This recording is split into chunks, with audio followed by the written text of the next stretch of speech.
let's talk about some technique here if we're moving between chords that are a fourth or a fifth apart. And I sort of mentioned this, or I hinted at it. I'll mention it really specifically here. We're talking about root position chords. We're not worried. None of this really applies to inverted chords because that just sort of adds a lot of interest and adds a lot to consider here.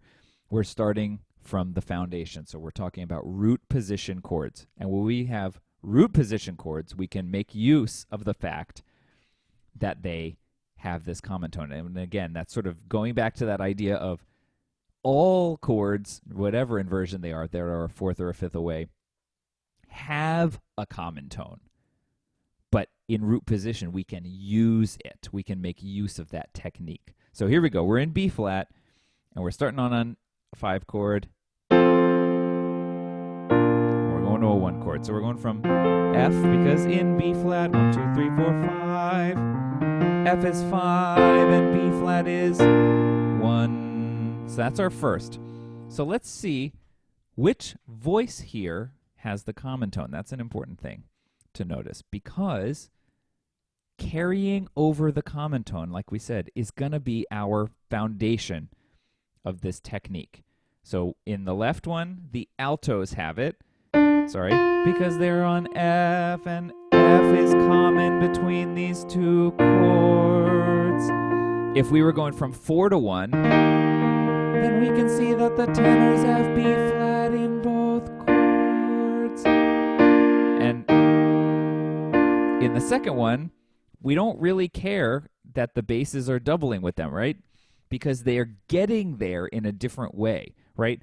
Even though they're both singing the same note, one is doing it by common tone, one is doing it by a pretty cool jump of a fifth.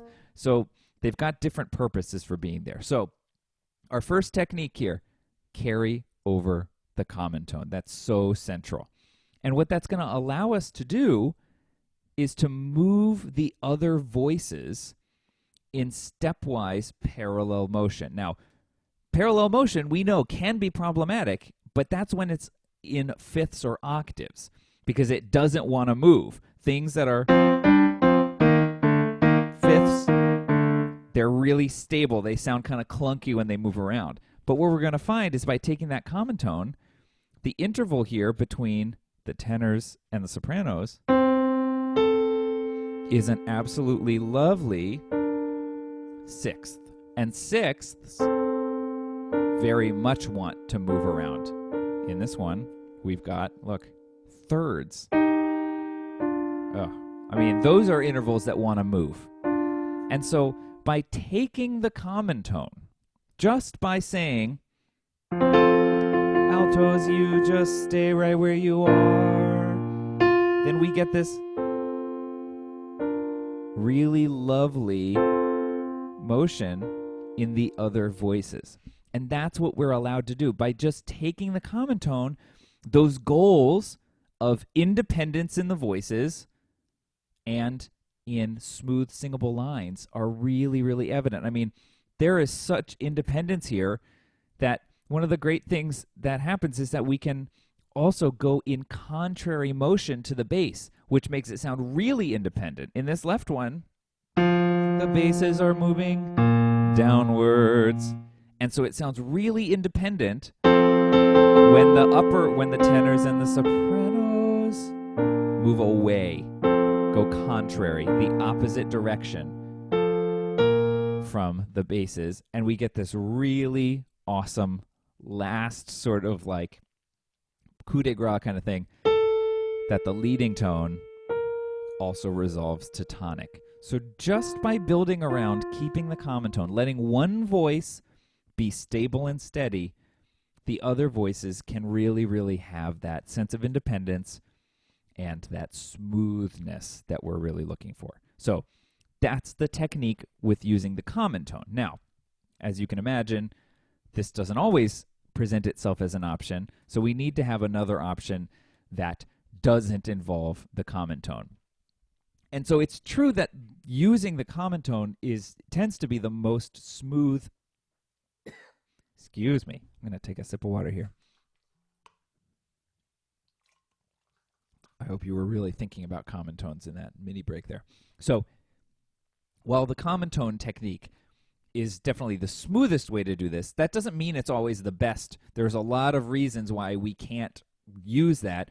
It doesn't mean that anytime we don't do it, it's wrong. It just depends on context. So there's a lot of different scenarios. I think the most straightforward that we can see here is that, like, what if we just need a different note in the melody or something like that? Some really, really straightforward musical context just doesn't let us use that technique. So let's look here. We're in E flat major. We're going from 5 to 1, right? So this is the key. Right, that's the key we're in. So if we're here, this left one uses the common tone technique. And so you might think that that common tone in the soprano is like by far the best correct way to do it. But that doesn't really mean anything if somebody comes to you and says, hey, I wrote this song, can you help me write some harmony parts for it? The melody at this one spot goes like this. If that happens, you can't say to that person, well, you know, your song's fine and everything, but because it doesn't keep the common tone, number one, I don't know how to do anything with it, and number two, it's bad. No, that's not how it works, right? So here, we want to have a technique for times when the melody does that, because that's wonderful, right? So we want to have options here. So when we can't keep the common tone in the same voice, what do we do?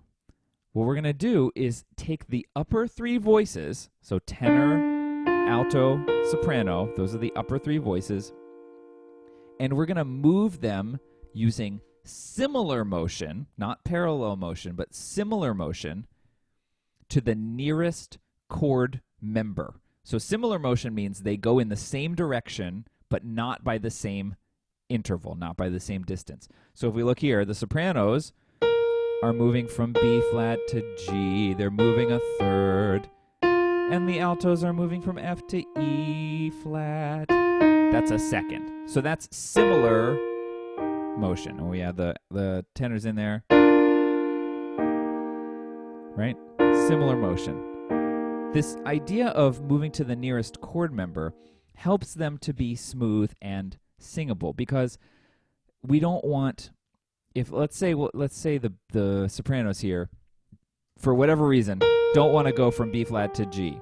If they say, well, I don't want to do that, I'm going to go from B flat to E. Okay, well now the altos just got crossed. They were on F. They were above that. So now they have to jump down. And now the tenors, they have to jump down. You get this cascading effect. It's that idea, remember, of with so many voices, just like when there's so many people in a room, you have to be a little bit more careful. You can't, stretch your legs out. You can't just sort of sit however you want or, eat loudly or whatever.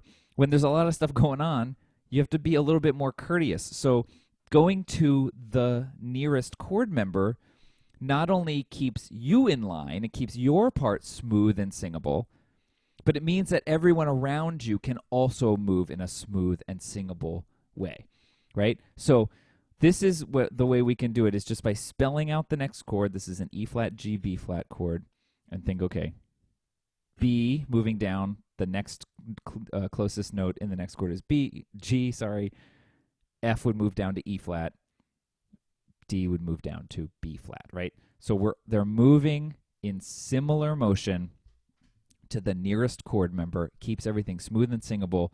And again, that's a really great option. You're not always going to be able to take the common tone. It's definitely the most smooth, but having more options really allows us to differentiate and have these different textures that come about. This also involves one of my favorite techniques, which is called the frustrated leading tone technique, and it's happening here in the tenor voice. So the tenors, sorry, I don't want to sing that high. The tenors are here on the leading tone, and we expect the leading tone to want to resolve up to do, ti, do. But here, the leading tone jumps down to B flat. Do you see why we call that the frustrated leading tone? Because that note, here's the leading tone. It was put on this earth to do one thing, and that's to resolve. Down, not down. Right? That note wants to go upwards, but here it's going to go downwards. And the thing is, the frustrated leading tone is really only problematic if it's in an outer voice, if the sopranos or the basses are doing it. Because again, in outer voices, everything's really easy to hear. Everything is super noticeable. But in the inner voices, you don't really pick it out, right? When I play it,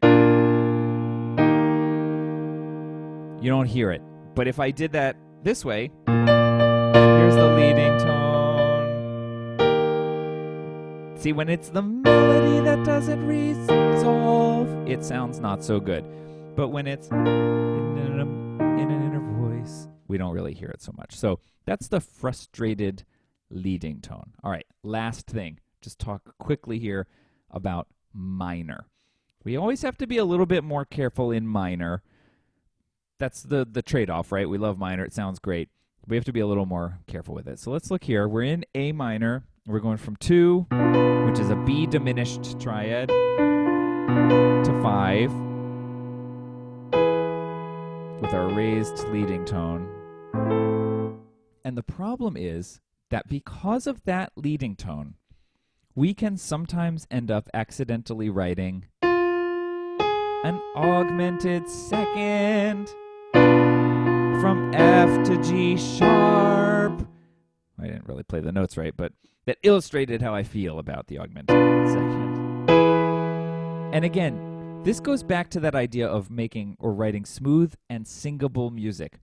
It's not that we can't sing this, it's that it stands out. It's not as smooth.